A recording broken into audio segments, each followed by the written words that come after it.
Sanatın beslendiği en zengin kaynak imgedir. İmge yani imaj, düşsel olarak tasarlanan ve gerçekleşmesi özlem olarak duyumsanan şey anlamına gelir. Mesela su kelimesi bir kavramken bu kelimeyi düşündüğümüzde hepimiz farklı şeyler imgeleriz. Düşleri besleyen bu imge hem gerçekten etkilenir hem de gerçeği etkiler. Bu imgenin en saf halini henüz sanat kavramının olmadığı dönemlerde aslında sanat icra etmek amacıyla yaratılmamış olan sanat eserlerinde görürüz. Mesela mağara duvar resimlerinde. Bunun sebebi söz konusu sanat eserlerinin gerçeği manipüle etme çabasından doğmuş olmalarıdır. Sanatı manipüle etme çabasından değil. İlkel insanlar imgenin gücünü keşfettiler ve kendi gerçeklerini, kendi vizyonlarını betimlemek için imgeyi kullandılar. Bu sayede diğerlerinin imajlarını, diğerlerinin gerçeklerini görebilme fırsatını da buldular. Aslında sözcükler de birer imge olarak kullanılabilirler ve aynı farkındalığa ulaşabilmemizi sağlayabilirler. Fakat bu dönemlerde sözcükler sadece ilkel dürtüleri ve amaçları betimlemek ve tartışmak için kullanılıyordu. Ayrıca hiçbir sözcük fiziksel olarak orada değildi ve seneler boyunca orada kalmayacaktı. Fiziksel bir forma dönüştürülebilen imaj ise gerçekti ve hissedilebilir bir şekilde ortadaydı. Sanat kavramının hayatımıza girmesiyle beraber Homo sapiens sapiens artık gerçeklik ile savaşıyordu. Günümüzde ilkel dönem sanatı kategorisine giren yapıtların ve etkinliklerin birçoğu zamanında birer büyü olarak görünmekteydi. Sihir olarak. Gerçeği manipüle etmek deyimi de zaten sihir ve büyü gibi kavramları tanımlamak için kullanılıyor. Yakın gelecekte büyücü olarak tanınmış son kişi olan Aleister Crowley de sihrin I create as I said ya da I create as I speak anlamlarına geldiğini söylemişti. Sihri bir imajın fiziksel bir forma dönüştürülmesi ve gerçekleştirilmesi olarak açıklıyordu.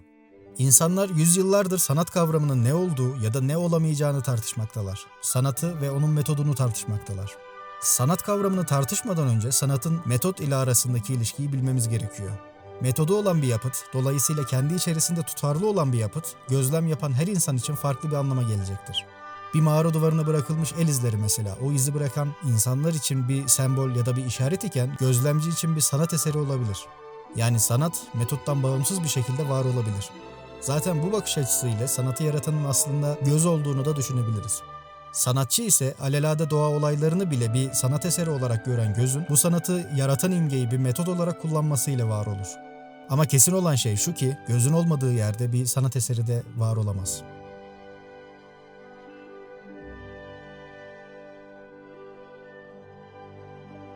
Veblen yazılarında her zaman gösteriş amaçlı yapılan alışverişten bahsetmiştir.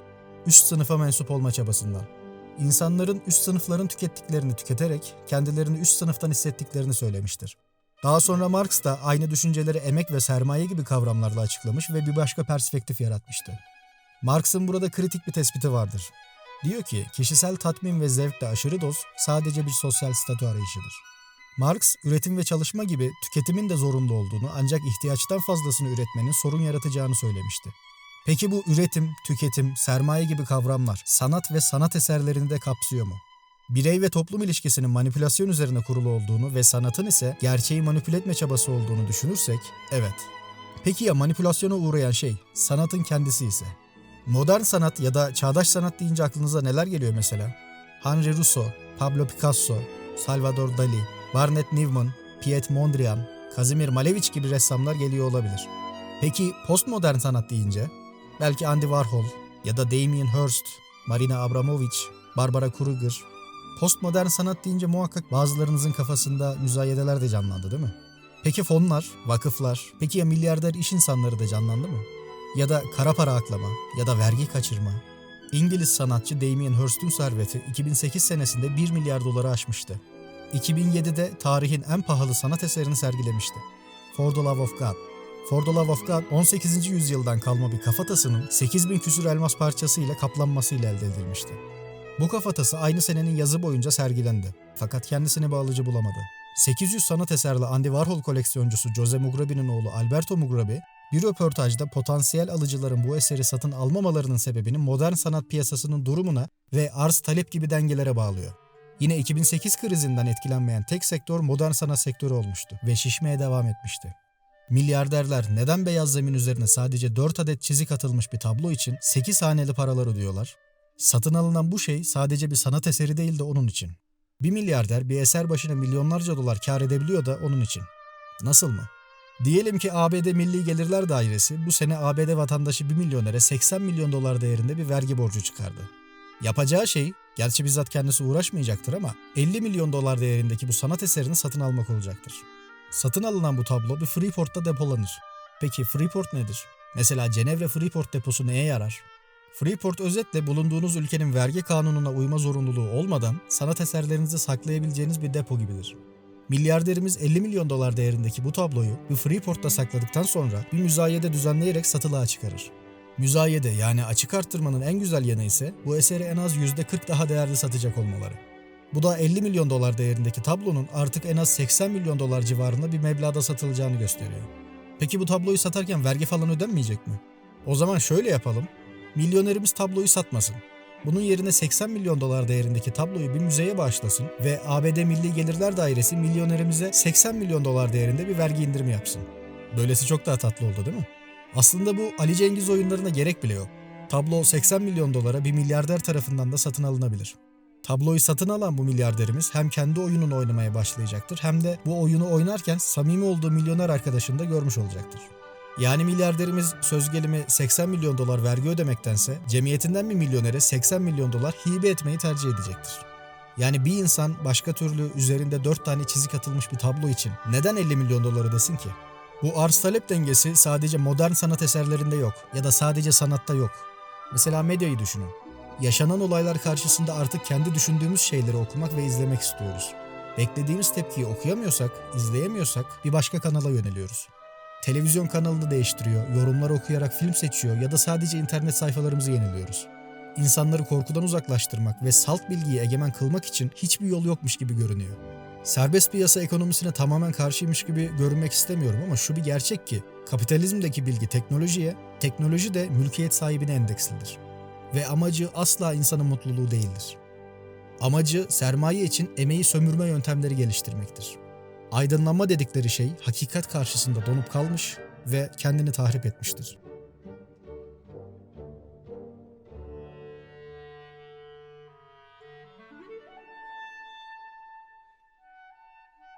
Burada Marquis de Sade'a da değinmemiz lazım çünkü sadizmin isim babası olan Marquis de Sade bir başkasının bedeni üzerinde hak iddia edebileceğimizi savunmuştu. Bu düşünce kulağa biraz uçarı geliyor ama çoğu insan Sade'ın tutarlı felsefesinde ürkütücü ve tedirgin edici bir aydınlatıcılık fark edeceklerdir. Sade diyor ki kendi bedenimizi eğer bir kavram adına dışlıyor ve terk ediyorsak şayet kendi bedenimizi bir sermaye haline getirdiğimizi ve onu bir metaya dönüştürdüğümüzü ifade etmekteydi. Bu sayede ortada bir sermaye olmakta, dolayısıyla bir meta alışverişinden bahsedebilmekteyizdir.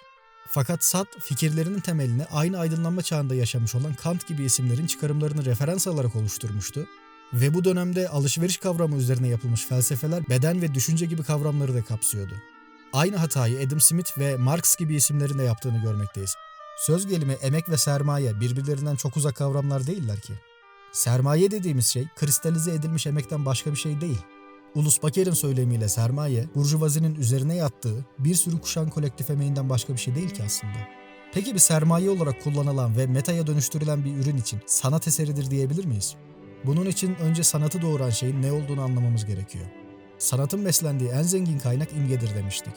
Bir mağara duvarına bırakılmış el izleri, o izi bırakan insanlar için bir sembol ya da bir işaret iken gözlemci için bir sanat eseri olabilir demiştik. Bu yüzden gözlemcinin gözünde tabii ki sanat eseri olabilir.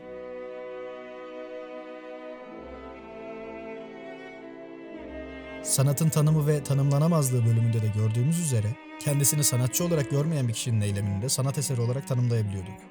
Eski sanat eserlerinde ve sanat metodolojilerinde de çok yüksek ihtimalle ibadet ve meditasyon söz konusuydu. Dünyanın her yerinde meditatif amaçlara yönelik icra edilen ve sanat olarak görülen çalışmalar var. Dini, tasavvufi ya da en azından meditatif amaçlarla icra edilen sanat çalışmaları garip bir şekilde hem en basit metodolojiye sahip sanatlardır hem de en nevi haline münhasır sanat çalışmalarıdır. Çünkü ibadet ve meditasyon gibi subjektif unsurlar barındırırlar. Ama tabi semavi dinlerde kendisini genelde zanaat olarak göstermekteler. Mesela yakın bir örneği ele alalım. İslam sanatı kavramı, İslam dini ile alakalı olmayıp bu dinin benimsendiği ya da bu dinin var olduğu bölgelerde yapılan sanat için kullanılmaktadır. Yani bu kavram dinin bir parçası değildir. Din bu kavramın bir parçasıdır. Zira bu dini kültürün yoğun olarak yaşandığı topraklar, diğer semavi dinlerin de büyük bir özen ile yaşanıldığı topraklar olmuştu. Ve bu semavi dinler birbirlerinin kültürlerini ve sanat eserlerini doğrudan etkilemişlerdi. Örneğin hem İslam'ın ilk dönemlerinde inşa edilmiş camilerde hem de yüzyıllar sonra inşa edilmiş camilerde Davut Yıldızı motifleri görülebilmektedir. İslam coğrafyasındaki mimari eserler ve gündelik yaşamda kullanılan materyallerin estetik bir değer taşıması için yapılan çeşitli çalışmalar vardı. Yazılar, duvarlar, çatı ve kubbeler ve çeşitli elbiseler bazı estetik ilkeler ile üretilmiş ve hazırlanmışlardı. Yine de bu estetik kaygılar önce bir kalıba, daha sonra da ilkelere dönüşmüştür. Bu da sanatçının yaptığı eylemin zamanla bir zanaata dönüşmesine sebep olmuştur. Birçok tarihçi bunun sebebini İslam sanatçılarının İtalyan Rönesansı'ndan etkilenmeme çabasına bağlamaktadırlar. Bu direnişin haklı gibi görünen motivasyonları olsa da daha sonra bu sanatçılar kendi Rönesanslarını yaratamadılar ve dolayısıyla kendi sanat metotları ile kısıtlandılar. Hat, tesip, minyatür, çini, mozaik, nakkaş çizimleri ve kaligrafi gibi birçok sanat uğraşısı günümüzde genelde zanaat olarak görülmektedir. Bu metotların birer ilke, birer kural olarak benimsenmesi Osmanlı dönemi sanatçıları tarafından da tartışılmıştı.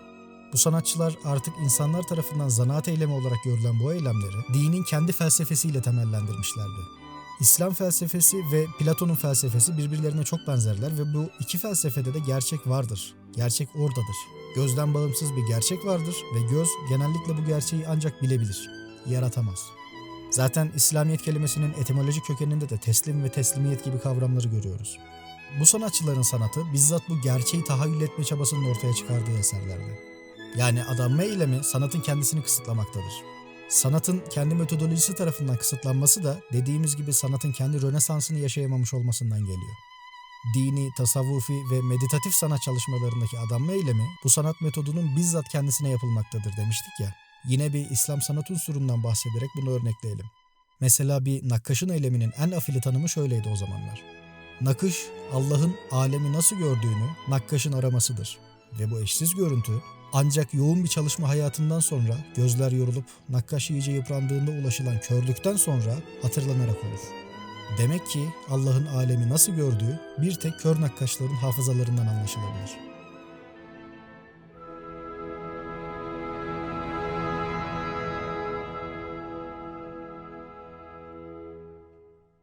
Neyse, konuyu çok dağıtmadan sonuca gelelim. Bedenlerimizi birer meta haline getireli çok oldu. Yakın zamanda ise ideolojilerimizi birer sermaye haline getirdik. Yine birer meta haline. Seri üretime giren her şey birer metadır.